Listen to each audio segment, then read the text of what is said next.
Bonjour, ravi de vous retrouver pour ce nouveau rendez-vous, la semaine des SCPI Perial Asset Management, une série de 5 émissions. Alors, on est ensemble aujourd'hui lundi, où on va faire un point marché sur les marchés immobiliers. Et puis, on se retrouvera dans les jours à venir pour rentrer dans le détail des 4 SCPI du groupe Perial.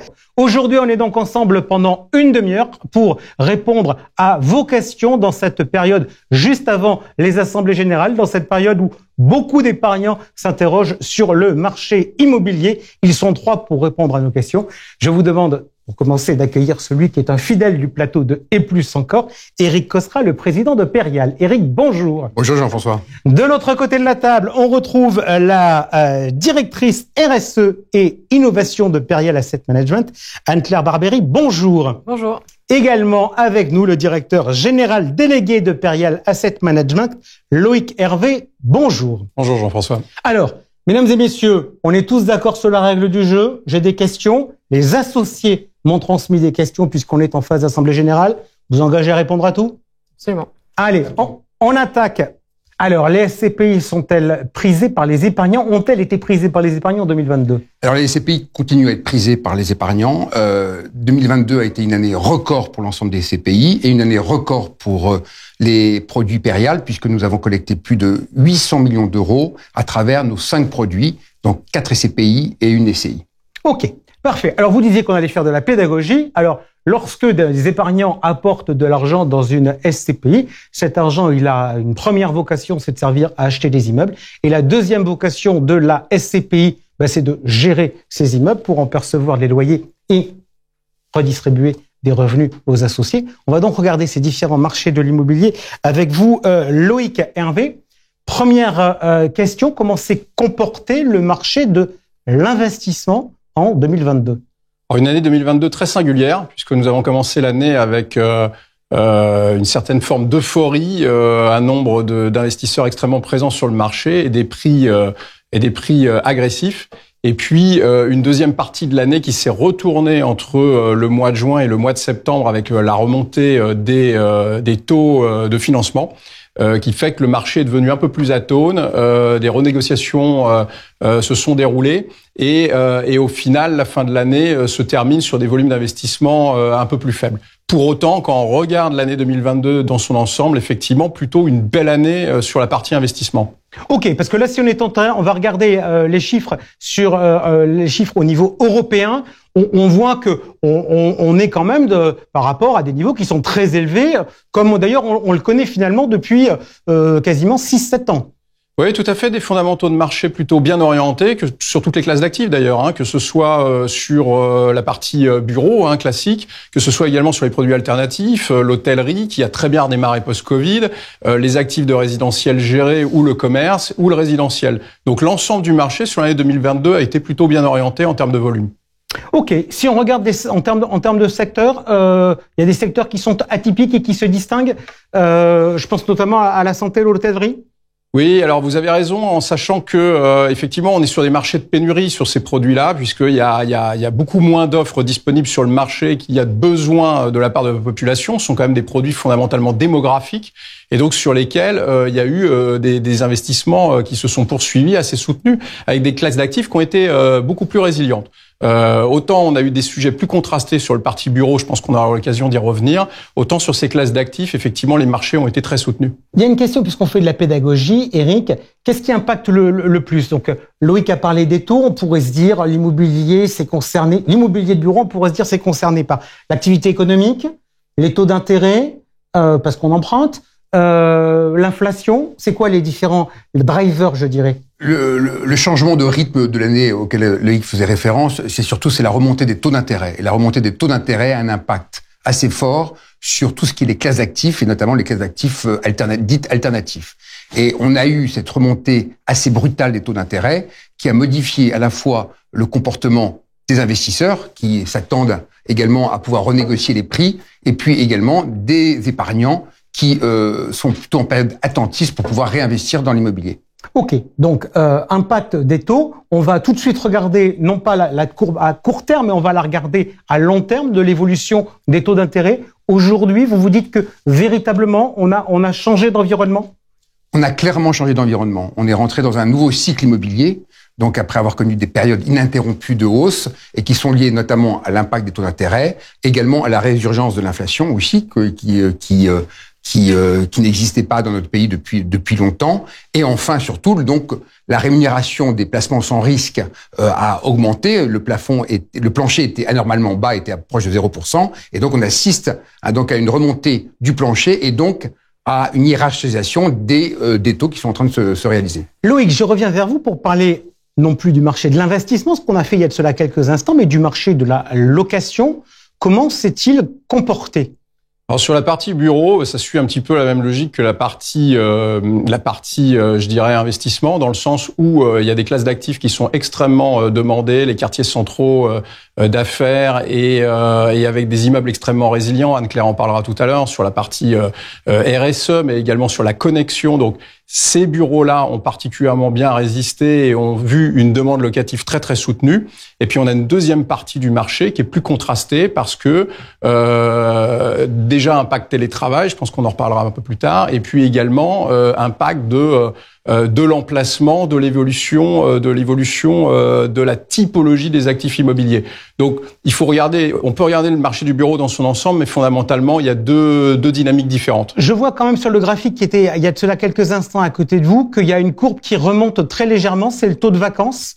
Oui, alors le taux de vacances, il remonte légèrement, mais justement parce qu'il comprend la dynamique que je viens d'évoquer. C'est-à-dire que le taux de vacances continue à se réduire dans les quartiers centraux et augmente dans les périphéries. Donc, sur un taux de vacances moyen européen aux alentours de 7,5%, on a des contrastes extrêmement marqués entre des secteurs à moins de 3% de taux de vacances et des secteurs à plus de 20%. C'est là où tout le travail des asset managers est fondamental pour sélectionner les bonnes zones, les bons actifs, et donc d'avoir une politique sélective à la fois à l'investissement et être proactif à la cession. Eric le disait tout à l'heure, l'objectif c'est très clairement de comprendre et de faire de la pédagogie dans un environnement qui est en train de changer. Je vais leur poser la même question qu'à Eric sur le côté de la location. C'est quoi qui impacte le plus ? Alors, là, spontanément, mais je vous dis ma pensée d'associé. Je me dis, les indexations, l'inflation, ça doit être bien parce que ça fait des indexations de loyer, d'activité économique. Peut-être, parce qu'il y a peut-être plus ou moins de demandes de bureaux. C'est ça les principaux drivers? Oui, alors clairement, le taux de chômage est un excellent driver. Le taux de chômage, les prix à bail sont historiquement corrélés au taux de chômage, et les taux de chômage sont historiquement bas. Alors, dans l'avalanche de mauvaises nouvelles macroéconomiques qu'on peut avoir, là, il faut plutôt prendre le verre à moitié plein et voir que, effectivement, ce taux de chômage soutient les prix à bail et compense en partie les libérations de locaux qui sont générées par l'augmentation du télétravail. Donc ça, c'est un premier driver. Driver sur la performance des fonds, vous l'avez souligné, l'inflation, c'est indéniable parce qu'aujourd'hui, l'immense majorité des fonds voient leur indexation réelle s'appliquer, et donc avec une augmentation mécanique des loyers sur la plupart des preneurs. Ok. On va maintenant, on vient de faire le point donc de ce qui s'était passé dans cette année 2022. On va maintenant, si vous voulez bien, essayer de regarder un certain nombre de tendances, de grandes tendances, puisque vous évoquiez justement la valeur sur les immeubles et sur la partie RSE. Anne-Claire Barbieri, je vais me tourner vers vous. Là encore, exercice pédagogique. Il y a un mot que j'entends beaucoup en lisant des papiers sur l'immobilier de bureau, c'est décret tertiaire. Kezako.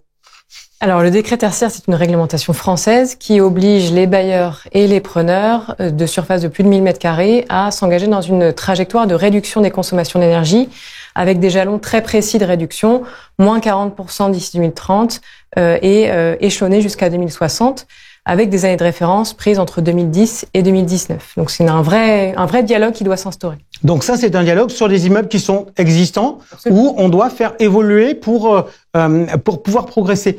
Un immeuble, quand il est pas bon, d'un point de vue RSE, on le paie moins cher?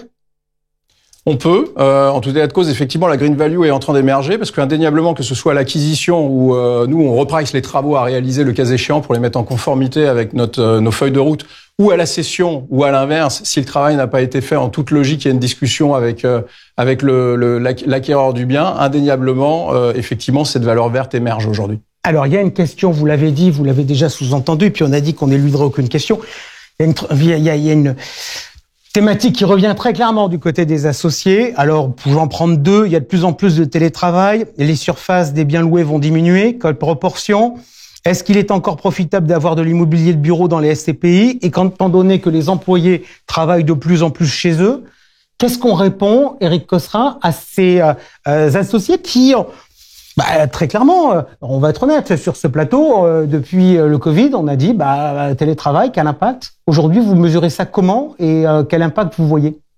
Alors, je crois que les questions sont légitimes puisque depuis le Covid, le télétravail a nettement émergé. Il existait avant, mais il a nettement émergé. Et donc, il constitue un changement d'habitude en ce qui concerne les entreprises. Et donc, il est à prendre en compte. Et donc, chez Perial, nous prenons en compte, il a des impacts effectivement sur une baisse de la demande des entreprises, ou en tout cas une volonté de certaines entreprises de réduire leurs locaux. On dit quoi? Moins 10, moins 15, moins 20? Oui, alors on parle de moins 10, moins 15, mais là aussi, tout est très différent selon les entreprises. Et on ne peut pas traiter le télétravail de manière uniforme. Tout dépend également de la position des entreprises, si ce sont des PME, ce sont des ETI ou ce sont des grands groupes. Tout dépend si les entreprises sont plutôt parisienne ou plutôt en région. Donc, on n'a pas une vision du télétravail qui est uniforme. Maintenant, on a porté le télétravail au nu après, notamment le Covid, puisque nous avons tous travaillé justement en télétravail.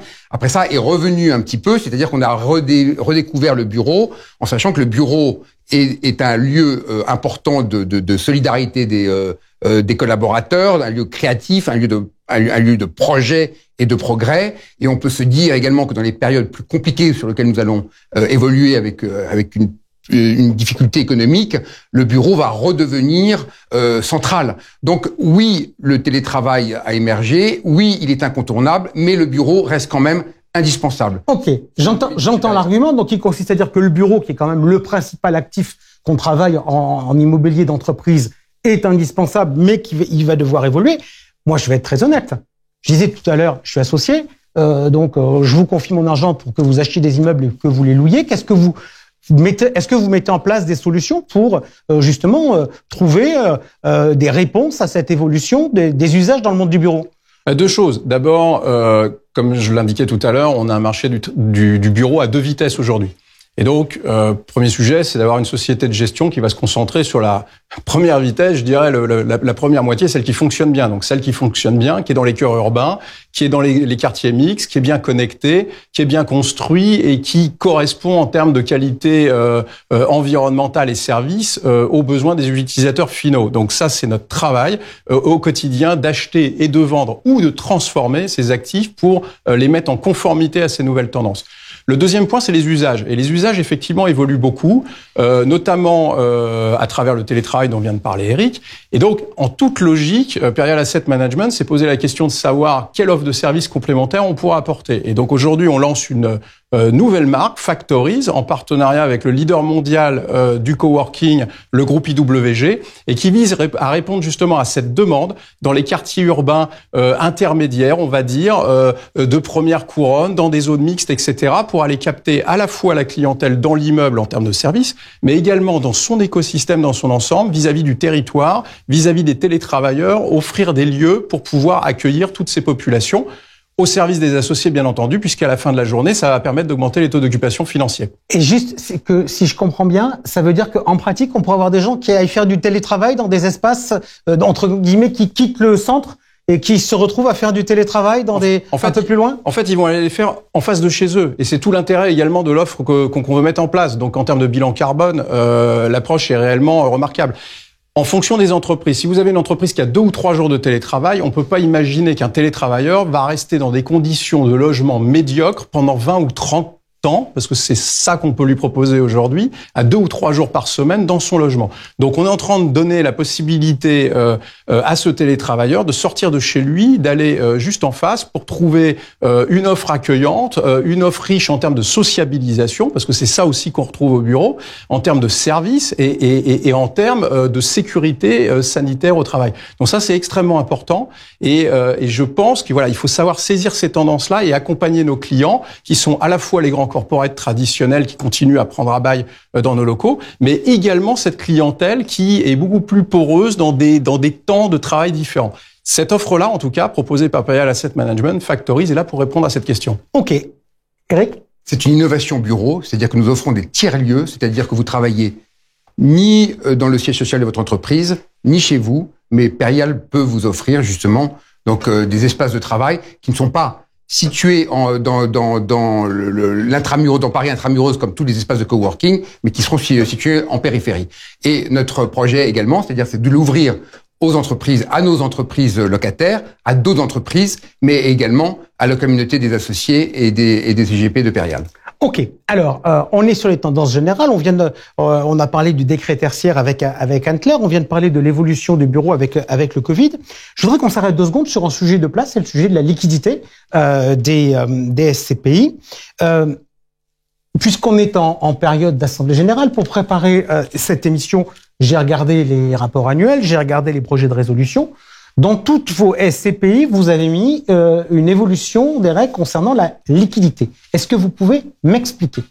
Alors vous avez raison, Jean-François, de parler justement de la liquidité des fonds, qui est quand même le risque majeur de l'immobilier, puisqu'on sait que l'immobilier a sa performance, mais que c'est un actif qui, par définition, n'est pas liquide. Mais qu'à théorie, on dit que c'est un actif de long terme qu'il faut pas acheter et vendre tous les matins. Alors exactement, tout à fait, c'est un actif de long terme qu'il faut garder. Ce que nous avons anticipé, c'est que nous avions prévu un fonds de liquidité de manière statutaire dans nos SCPI, mais que nous n'avions pas activé de manière concrète. Et donc là, nous avons donc profité de cette assemblée générale pour justement faire voter une résolution de la création et de cette possible activation de ce fonds de remboursement. Cela fait partie de nos différentes mesures que nous mettons en place par anticipation pour se dire que si jamais un jour il y a un sujet sur la liquidité, nous mettons en place donc ce fonds de réserve qui fait partie de plusieurs mesures que nous sommes en train d'organiser et de mettre en place de manière à pouvoir prévenir d'éventuels problèmes de liquidité. On constate que dans le monde des SCPI, il y a des particuliers qui possèdent des parts en direct. Il y a aussi des particuliers qui possèdent des parts via des contrats d'assurance vie. En réalité, c'est l'assureur, le propriétaire. C'est plutôt une bonne chose d'avoir un assureur dans les réseaux de distribution ou c'est plutôt embêtant en termes de liquidité? C'est une bonne chose parce que les assureurs sont des investisseurs qui sont professionnels, donc qui peuvent nous accompagner dans le développement de la SCPI. On a été vigilant à avoir un quota d'assureurs, c'est-à-dire que il n'était pas question pour nous que les SCPI soient détenus à 100% par des assureurs. Donc les assureurs représentent selon les SCPI entre 30 et 40% de nos associés. Anne-Claire, je me tourne vers vous. On est en train de parler des grandes tendances. L'une des grandes tendances, c'est alors la RSE, l'ISR. Enfin, bon, on est un peu largué. Je vais être très honnête avec vous sur ces sujets-là. On se pose des questions en disant est-ce que ça nous rapporte de l'argent ou est-ce que ça nous en coûte. Donc, si vous le voulez bien, on va prendre 2 secondes ensemble pour que vous m'expliquiez ce que vous faites et comment vous abordez le sujet chez Perial. Alors, avec Loïc, on a fait deux phases. Tout à l'heure, on a fait l'investissement quand on achète, et ensuite il y a la partie gestion quand on loue. Vous intervenez sur quelle partie? Sur l'ensemble des étapes, puisque dès le dossier d'acquisition, on analyse l'actif selon une grille de 60 critères ESG, donc sur la partie environnementale, sur la partie sociale et sur la partie gouvernance, ce qui donne une note sur 100. Et pour valider l'acquisition par le fonds, on doit atteindre absolument une note seuil qui est définie pour chacun des fonds. Autrement dit, Loïc, les équipes peuvent trouver un bien super. Vous pouvez dire... Ça marche pas. Non, ça marche pas. Absolument. Ça arrive. Évidemment, l'idée, c'est que on travaille en amont pour que les équipes... Ça évite qu'ils travaillent trop pour se faire retoquer leur dossier. Voilà, donc l'idée, c'est évidemment qu'il y ait des échanges et que les équipes opérationnelles, notamment l'équipe investissement, intègrent les critères à identifier dès les premières phases. Mais effectivement, on a des points de passage qui nous permettent de garantir qu'une note ESG est à minima atteinte pour l'acquisition. Et juste, c'est vos propres critères ou parce qu'on a beaucoup de débats sur la place pour savoir si on achète des données à l'extérieur, si on fait ses propres notes. Vous, c'est une note Perial ou c'est une note extérieure? Alors, la grille, c'est nous qui l'avons construite, mais sur la base notamment des exigences du label ISR, donc avec vraiment des critères qui sont validés et reconnus. Et puis, les audits sont réalisés aussi par des auditeurs externes en phase d'acquisition pour nous permettre de collecter cette donnée-là. Ok. Deuxième sujet, donc on parle de la partie investissement. Maintenant, deuxième sujet sur la partie location. L'immeuble, il a la note qui était au-dessus du minimum. Il y a plus de sujet ou on continue? C'est le début. Une fois qu'on a acheté l'actif et qu'il a donc validé cette note seuil, on l'engage dans une logique d'amélioration continue. Donc, on va noter chaque année la performance ESG selon cette même grille pour vérifier que la note ESG s'améliore et donc finalement qu'on valorise toutes les démarches, tous les travaux qui sont réalisés au cours de la vie de l'actif dans le fonds. Ok, on valorise. Loïc, je me tourne vers vous. On valorise, ça veut dire que ça se retrouve dans les prix? Ça doit se retrouver dans les prix. Effectivement, c'est des discussions qu'on a avec les experts régulièrement. Ça doit se retrouver et on le valorise au moment de la cession des actifs, mais ça se valorise effectivement tout au long du processus que vient d'indiquer Anne-Claire et en cours de gestion sans avoir besoin également de céder les actifs. Donc, indéniablement, il y a des taux de rendement moyens qui circulent sur le marché et après, il y a une différence entre un immeuble A et un immeuble B. C'est bien ce sur quoi on travaille aujourd'hui. Ce qui est fondamental chez Perial, et je voudrais rajouter quelque chose par rapport à ce qu'a dit Anne-Claire et Loïc, c'est qu'il n'y a pas d'un côté l'ISR et de l'autre côté les actes de gestion. Chez Perial, notre conviction, c'est que l'ISR fait partie intégrante de nos actes de gestion, y compris dans l'investissement. Donc quand Anne-Claire dit qu'effectivement, elle peut refuser des dossiers parce qu'ils ne correspondent pas à la note, c'est une réalité chez Perial. Pardon, je sors du sujet. J'animais l'autre jour un débat justement sur le thème de RSE. On disait, mais il y a un truc majeur dans une entreprise pour la politique RSE, c'est le patron. Le patron, c'est vous. Est-ce qu'il y a une différence entre la perception du groupe Perial en la matière et les produits de Perial? Ou est-ce que finalement, le fait que vous ayez fait des produits comme ça, et on va être honnête, vous êtes très avancé sur la place sur ces sujets-là, c'est lié à une philosophie intrinsèque d'entreprise? Alors bien évidemment, c'est lié à l'ADN de Perial. Perial est une société de gestion indépendante qui est là depuis 55 ans, qui a des capitaux familiaux et qui s'inscrit sur le long terme. Et nous gérons des fonds immobiliers, et vous le rappeliez, Jean-François, c'est que de toute façon, les fonds sont détenus sur le long terme et que notre objectif et notre, je dirais presque notre raison d'être, c'est aussi de valoriser les patrimoines pour le compte de nos clients. Et ce qu'on a constaté, notamment depuis 2009, puisque nous avons lancé PFO2 en 2009, c'est que il n'y a pas d'un côté la performance financière et de l'autre un label ISR, c'est-à-dire que les performances extra-financières d'aujourd'hui feront les performances financières de demain. Donc c'est le message important à faire passer, c'est que chez Perial, on le vit dans notre ADN. Et c'est pour ça que Anne-Claire est donc directrice de la responsabilité sociétale de l'entreprise. C'est-à-dire que ça vient pas comme un espèce de sticker ISR parce qu'effectivement tout le monde le demande. C'est-à-dire que ça vient de notre ADN, ça vient de notre responsabilité sociétale de l'entreprise et ça vient de nos convictions que nous partageons, qui est de dire que un patrimoine durable est un patrimoine qui se valorise dans le temps. Votre ADN s'est décliné en une raison d'être? Notre ADN se décline dans une raison d'être que nous avons donc constituée depuis maintenant 2 ans, qui est d'être moteur de la transformation vers l'immobilier et l'épargne responsable, tout en accompagnant chacun de nos clients pour construire ensemble un avenir, un monde durable. Donc tout est résumé dans cette raison d'être que nous avons inscrite dans les statuts de Perial en Assemblée Générale la semaine dernière. Et l'étape suivante, ça va être de passer d'entreprise à mission. Et donc, quelles sont les missions Perial? Donc, c'est statutairement, nous l'avons inscrit. C'est-à-dire que c'est un engagement très fort de Perial, que ce soit vis-à-vis des clients, vis-à-vis des collaborateurs, vis-à-vis des actionnaires. Donc, toutes les parties sont engagées justement pour pouvoir s'inscrire justement dans cette démarche, qui est une démarche à la fois long terme et qui est une démarche également de perspective de l'immobilier, en tout cas qui s'inscrit dans le temps et qui se valorise dans le temps. Ok. Je reviens sur des éléments plus financiers. On disait tout à l'heure qu'il y avait un sujet sur la hausse des taux d'intérêt qui avait impacté les marchés. Aujourd'hui, Loïc, l'effet de levier, c'est terminé? Alors, l'effet de levier sera jamais terminé, mais c'est vrai qu'on est dans un moment de marché où il faut être relativement prudent dans la gestion de la dette. Donc, on a des dettes long terme qui... Alors déjà, il faut rappeler à l'ensemble des associés que la dette qu'on a constituée ces dernières années est à bas coût et sur des durées relativement longues. Donc, on a des volumes de dette tout à fait raisonnables dans les fonds, sécurisés à des volumes faibles. De toute manière, on est d'accord, tout est monitoré. C'est-à-dire que si vous avez des dettes qui tombent dans 6 mois, vous le savez parfaitement, et on anticipe, voire 6 mois, voire un an à l'avance, qu'on va en faire. On anticipe bien avant de découvrir qu'effectivement, elles arriveraient à échéance à 6 mois. Donc, et celles qui arrivent à échéance à l'heure actuelle, on a plutôt tendance à les rembourser parce que très logiquement, on irait les renégocier à des prix trop élevés sur le marché. Donc ça, c'est de la bonne gestion. Donc on est plutôt dans une phase de légère décroissance de la dette et d'anticipation des remboursements. Sur la partie long terme, le court terme également, les taux sont trop élevés en ce moment. Donc on est très prudent sur le volume de dette court terme.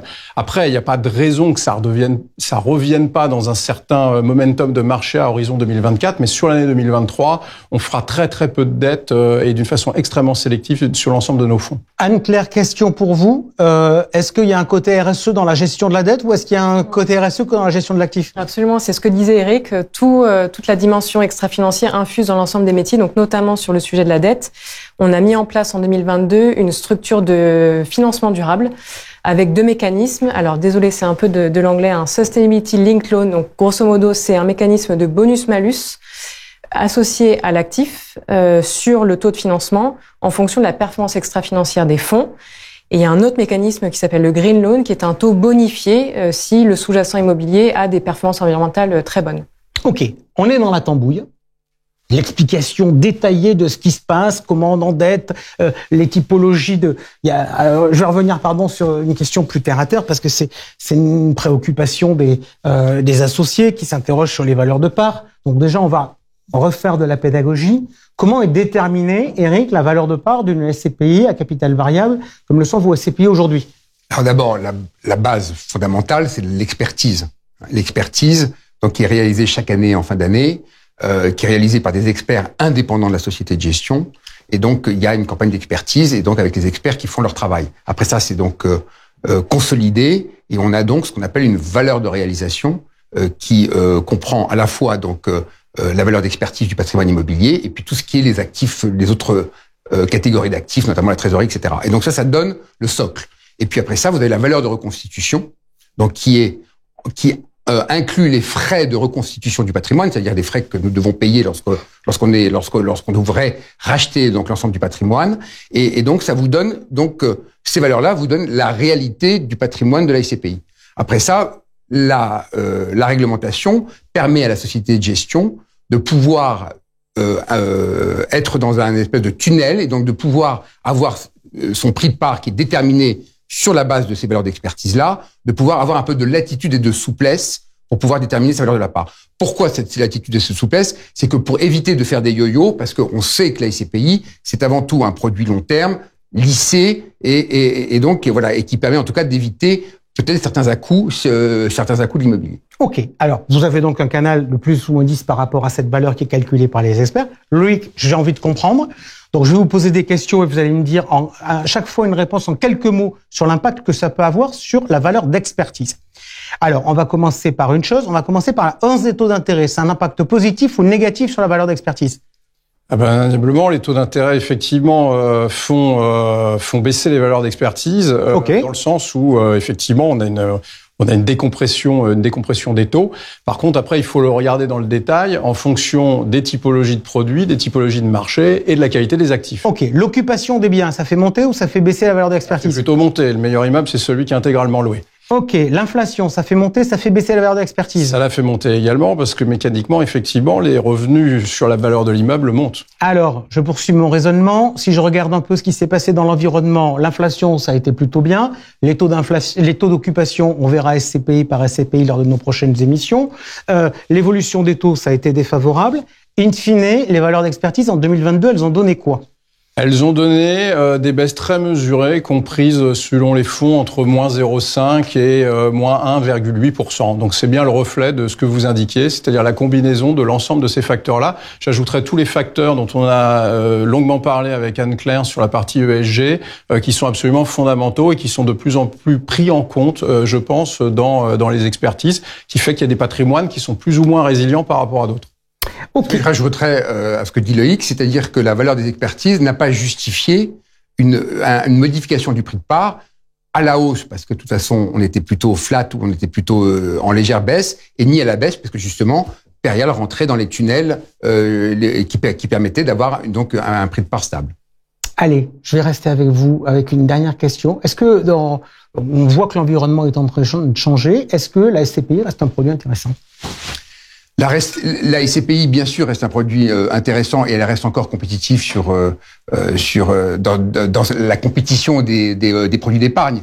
Même si on met à part la rémunération sans risque, mais vous ne constituez pas un patrimoine sur le long terme pour votre retraite ou se constituer justement une valorisation de vos actifs par ces produits sans risque.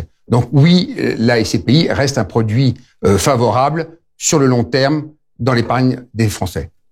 Allez, Anne-Claire, je vais me tourner vers vous.